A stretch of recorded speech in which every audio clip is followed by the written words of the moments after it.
आदरणीय स्वामी जी महाराज और देश के कोने कोने से आए राष्ट्रभक्तों, भाइयों और बहनों, आप सबको मेरा प्रणाम।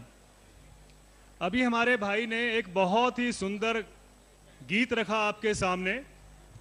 वो गीत ने आप सबको मोहित कर दिया। मैं देख रहा था जो जोश आपके उस गीत की धड़कन पे था। इस देश की धरती सोना उगले उगले हीरे मोती। अच्छा लगता है जब हम गाते हैं, पर जो किसान कई सालों से जो हीरे मोती उगाता आया, उस किसान की क्या आज दुर्दशा हो रही है, वो भी हमें सोचने की जरूरत है। एक नारा लगता है हर जगह, जय जवान जय किसान। मुझे लगता है कि देश तो उस नारे को अब भूल चुका। अब नारा यह है, जय जवान भाड़ में जाए किसान। सारा देश जो है अब किसान को भूलने में लगा है, उसको बोझ समझ रहा है, उसको अपने कंधे से बोझ को उतारना चाहता है। इस पे हम आज विस्तार से बात करेंगे आपके सामने, पर पहले मैं दो बातें आपके सामने रखूं। इस देश में भूख बहुत व्यापक है, आप सब जानते हैं। गरीबी और भूख, चाहे सरकार गरीबी की रेखा जो है 28 रुपए पे ले आए, लेकिन सच्चाई यह है कि इस देश के कम से कम 32 करोड़ लोग, जो कि अमेरिका की जनसंख्या के बराबर है, 32 करोड़ लोग रात को भूखे पेट सोते हैं। अनाज सड़ रहा है, भूखों की जनसंख्या बढ़ती जा रही है, लेकिन सरकार ने एक बहुत ही अच्छा तरीका निकाल लिया है कि आपकी भूख मिट सके। सरकार ने कहा है कि अब आपको अनाज की जरूरत नहीं है, अब आपको मोबाइल फोन की जरूरत है। सरकार अब आपको, गरीब लोगों को, गरीबी रेखा से नीचे रहने वालों को 7,000 करोड़ रुपए खर्चा करके आपको मोबाइल फोन देगी। मोबाइल फोन देगी ताकि आप ये अपना एहसास करा सको कि हम भूखे हैं। नीति आ जाती है, ये ऐसी नीतियां आती हैं तो समझ लेना चाहिए कि ये देश के लिए नहीं है, देश के लोगों के लिए नहीं है, ये किसी विदेशी कंपनियों के लिए या कंपनियां या कॉरपोरेट्स के लिए नीतियां बनाई जाती हैं।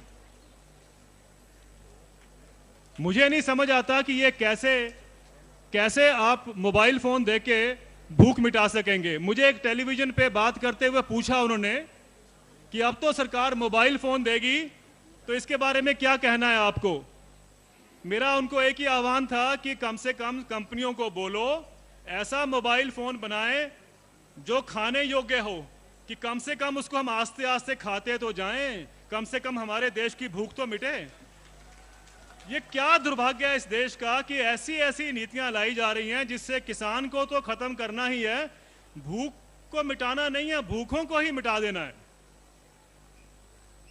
अब देश से जितने लोग खेती से बेदखल किए जा रहे हैं, वो जो सारे लोग हैं वो कहां जाएंगे। ये कहा जाता है कि हम शहरों में रोजगार क्रिएट करेंगे शहरों में।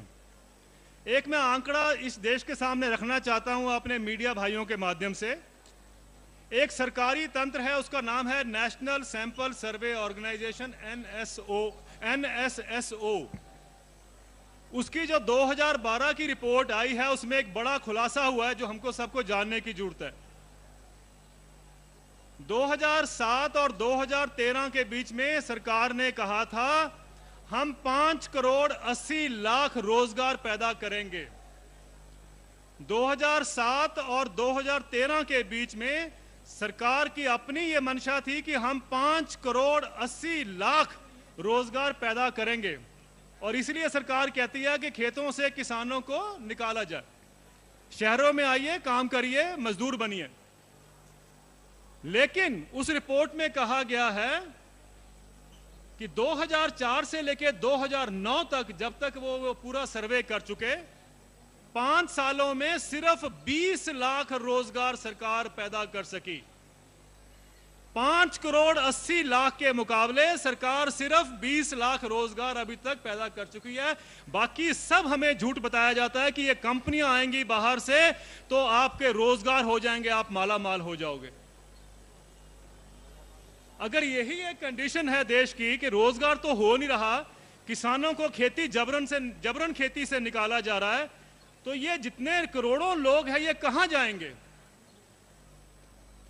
मुझे नहीं मालूम कि सरकार इनको समुद्र में धकेलना चाहती है या इनका क्या करना चाहती है। क्यों नहीं हम खेती को एक ऐसा व्यवसाय बनाएं कि जहां पर लोग वापस होके खेती में जाएं, और उसी पे आज हम सारा जो अपना फोकस है इस पे लगाएंगे कि कैसे किसान का उत्थान हो सके सारे देश में। अभी एक नया शोषा आ गया है, और मीडिया भाइयों की मैं बात बताऊं कि अगर मीडिया उसके ऊपर कहीं क्रिटिकली देखता है, उसको दूसरा पक्ष रखने की कोशिश करता है, तो उनको दबा दी जाती है वो आवाज। वो है, और सब जगह बोला जा रहा है इस देश में कि पॉलिसी पैरालिसिस हो गया है। आपने सुना कभी पॉलिसी पैरालिसिस? मुझे हिंदी नहीं आती। पॉलिसी पैरालिसिस मतलब है कि हमारे यहां नीतियां अब जो ठीक नीतियां देश के लिए अब नहीं बनती हैं, योजनाओं को लकवा मार गया है, ये कहती है सरकार कि। और भी बहुत सारे हमारे बुद्धिजीवी भी कहते हैं कि लकवा मार गया अब योजनाओं को, और इस देश में कुछ नहीं हो रहा। ये इसलिए कहा जा रहा है भाइयों और बहनों कि कंपनियों को जब तक आप सब्सिडी ना दो तब लकवा मरता है। जब कंपनियों को आप मुफ्त में पैसा देते रहो, मुफ्त में जमीन देते रहो या सस्ती जमीन देते रहो, तब सारा देश ठीक चलता है। इस देश में कम से कम पिछले 50 साल से मैं देख रहा हूं अनाज सड़ रहा है, भूखे लोग मर रहे हैं। कभी किसी ने नहीं कहा कि पॉलिसी पैरालिसिस हो रहा है। आपने देखा होगा भूखे लोग हैं, 32 करोड़ लोग भूख की रेखा के नीचे रहते हैं, कभी किसी ने नहीं कहा कि पॉलिसी पैरालिसिस हो रहा है। और सारी सोच हमारी जो है वो इसी बात पे चल रही है। अभी कल एक रिपोर्ट आई है सरकार की एक रिपोर्ट आई है, जो पार्लियामेंट के कमेटी ने एक रिपोर्ट पेश की है, जिसको स्टैंडिंग पार्लियामेंट्री कमेटी कहते हैं, जो एक जेनेटिकली मॉडिफाइड क्रॉप्स या बीटी की जो फसलें हैं देश में, बीटी कपास आप जानते हैं, उसके बारे में आई है। उसने क्या खुलासा किया? उन्होंने नाम नहीं लिया। उन्होंने कहा कि एक सरकार के बहुत बड़े मंत्री हैं जिन्होंने पूरा दबाव डाला सरकार के ऊपर कि रिपोर्ट जो ये फसलें हैं इनको लाया जाए ताकि कंपनियों को और फायदा बढ़ाया जाए, मुनाफा बढ़ाया जाए। ये कल कहा गया है, कल की रिपोर्ट है, पार्लियामेंट की रिपोर्ट है।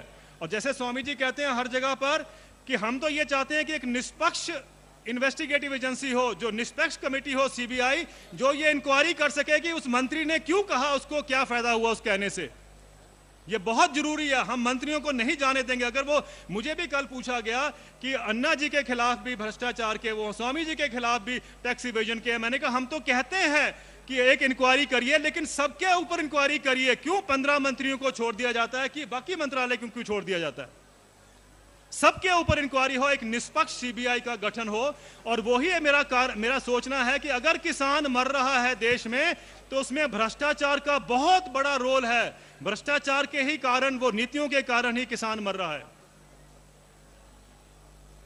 बहुत देखा हमने किसान को खींचने के लिए। एक अभी अब नया तरीका जो सरकार लेके आ रही है, एफडीआई इन रिटेल, यानी विदेशी पूंजी जो है अब बाजार में लगाई जाएगी। बड़ा बाजार जो है, जिसको आप कहते हैं खुदरा बाजार में, बड़ी बड़ी कंपनियां, वॉलमार्ट, टेस्को, सेंसबरी, अब इनके नाम ही विदेशी हैं, मैं आपको हिंदी में कहां से बताऊं।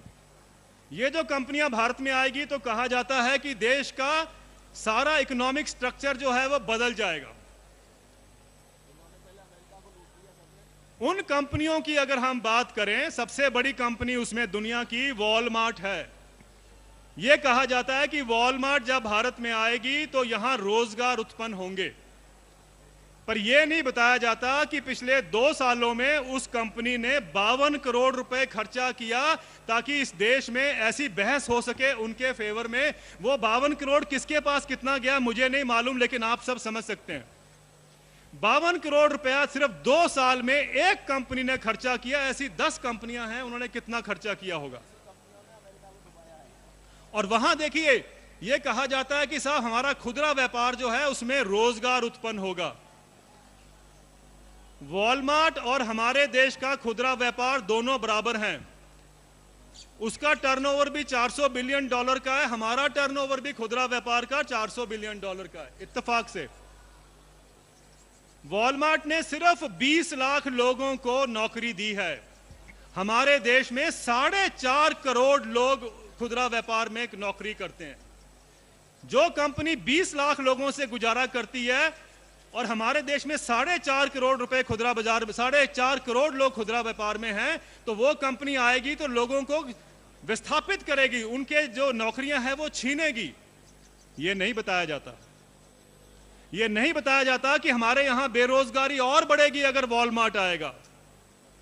ये कहा जाता है कि साहब उसके आने से किसानों की आय बढ़ जाएगी। अरे पहले किसानों की आय बढ़नी थी तो अमेरिका में तो बढ़ा दो।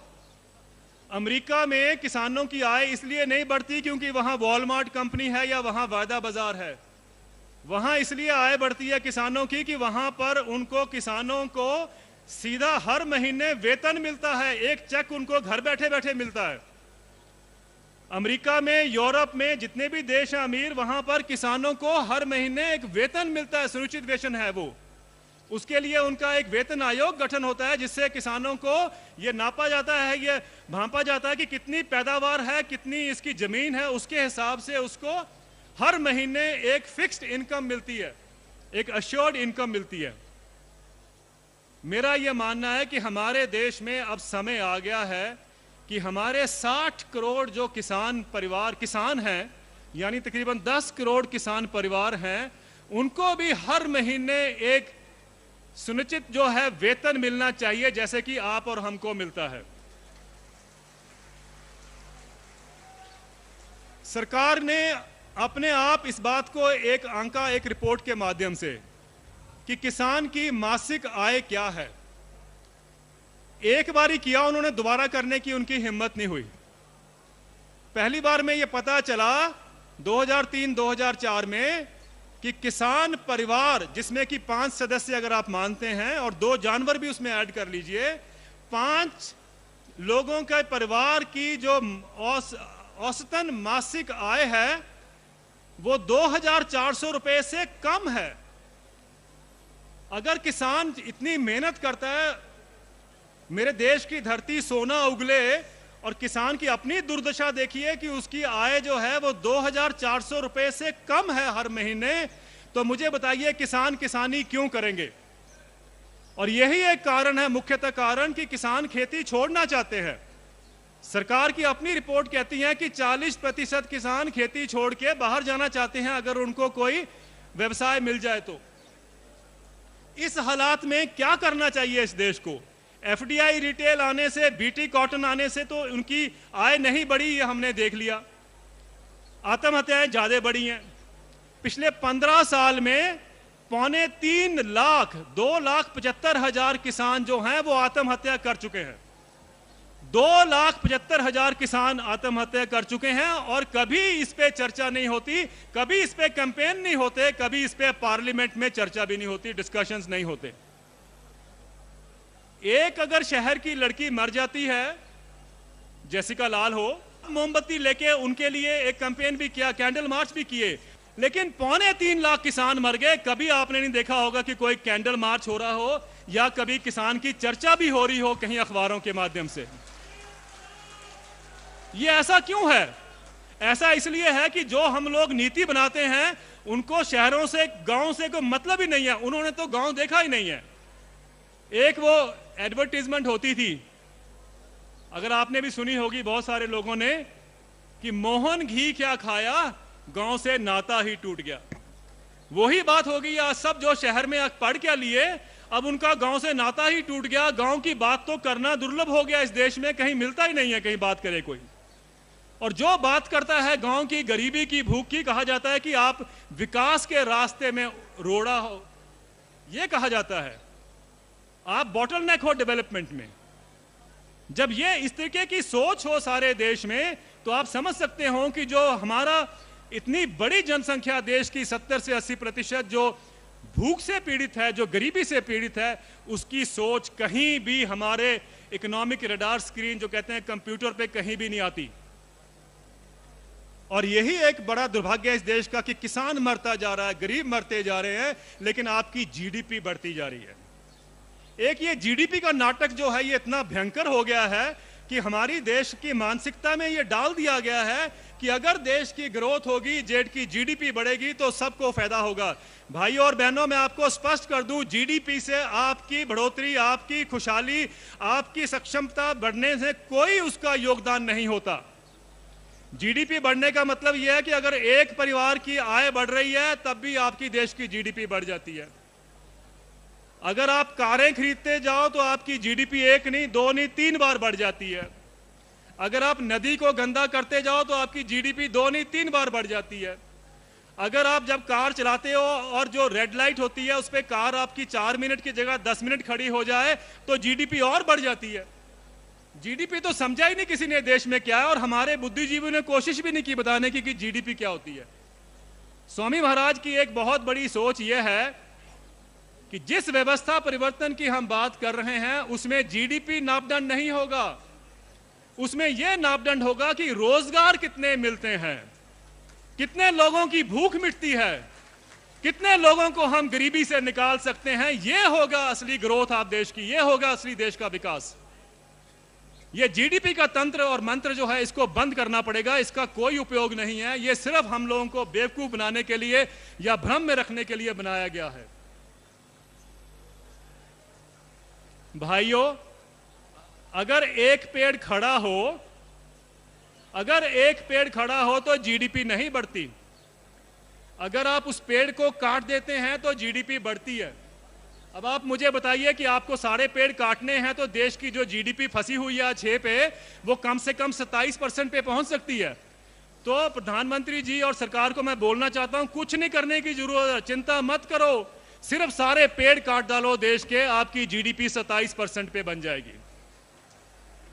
तो ये मापदंड जो है हमें बताया जाता है, ये सिर्फ एक भ्रम पैदा करने के लिए। हम लोग भी जाने अनजाने में ये मान के चलते हैं कि यही रास्ता है विकास का। विकास का रास्ता तो वो है जब हमारा किसान अपना अपना पेट जो है वो भर सकेगा, ऐसा किसान जो अपने बच्चों को स्कूल में भेज सकेगा, ऐसा किसान जो अपने आप ही अपने मोबाइल फोन ले लेगा, सरकार की सब्सिडी की जरूरत नहीं है उसको। हमें वो डेवलपमेंट चाहिए। वो डेवलपमेंट कैसे होगी, उसमें बहुत बहुत पहलू हैं मेरे साथी। अब आप देखेंगे, ये तो मैं एक आपके सामने एक भूमिका सी रख रहा हूं, वो उस पर विस्तार से बात करेंगे अलग अलग पहलू पर कि कैसे जो भूमि अधिग्रहण हो रहा है ये कैसे खतरनाक है, क्यों खतरनाक है आप सब के लिए या इस देश के लिए, क्या मतलब है। उसने ना ही सिर्फ खेती का दोहन किया है, ना ही पर्यावरण को नष्ट किया है, आपकी सेहत से भी खिलवाड़ किया है। क्योंकि आपकी सेहत जो है वो आप जो खाते हैं उसके ऊपर है, और जो आप खाते हो वो जो जमीन जैसी है उससे आप पैदा होता है। जमीन और पौध जो है या जो आपकी पैदावार जो है, दोनों का ही नुकसान कर चुके हैं, और अब आपकी सेहत जो है उस पर भी खिलवाड़ हो रहा है। स्वामी जी ने योग के माध्यम से तो देश को पूरा एक मैसेज दिया है, और देश लग पड़ा है उनकी बात में, उसको तरफ अपनी तरफ से उसको फॉलो करने लग पड़ा है कि कैसे योग के माध्यम से अपनी सेहत का ख्याल किया जाए। अब हम आपको यह भी बताना चाहेंगे आने वाले दिनों में कि कैसे आपके भोजन के माध्यम से, कैसे आपकी खेती के माध्यम से आप ऐसा ही एक योग खेती वाला योग भी आपको करने की जरूरत है, जो कि विष मुक्त खेती है, जिसमें कोई विष मिलाने की जरूरत नहीं है। कंपनियों को फायदा होता है, किसानों को फायदा नहीं होता। किसान तो इतना सिंपल है, उसको समझ ही नहीं आता ये क्या हो रहा है। वो उस लालच में आके सब कुछ करता है। उसको भी लालच है कि मेरे पास भी मोबाइल फोन हो, मेरे पास भी स्कूटर हो। और इसी के लिए हमारा ये सोचना है कि अगर किसानों का उत्थान इस देश में हो सकता है तो एक ही रास्ता है। वो रास्ता है, सुनिए भाई और बहनों, वो रास्ता है कि हर किसान को अपनी खेती के हिसाब से हर महीने एक एश्योर्ड इनकम, यानी उसको हर महीने एक वेतन मिले। क्यों इस देश की दुर्भाग्य है इस देश का कि जिस देश में किसान की आय 2000 रुपए हो, उस देश में चपरासी की बेसिक सैलरी जिसको आप कहते हैं वो 15,000 रुपए है। मैं चपरासी के साथ मुकाबला नहीं कर रहा हूं किसान का, लेकिन मेरा यह मानना है कि क्या इस देश को हमें इतनी शर्म नहीं आती कि हम कम से कम किसान की जो आय है वो चपरासी के बराबर तो कर दें। क्यों नहीं किसान को हर महीने 15,000 रुपए प्रति परिवार जो है वो सुनिश्चित आय उसको मिले हर महीने। और हमारा ये मानना है कि इस सरकार में पैसे की कमी नहीं है। इतना पैसा है जो स्वामी जी आपके सामने बोलते हैं, जो भ्रष्टाचार के माध्यम से लूटा जा रहा है। कोई कमी नहीं है इस देश में पैसे की।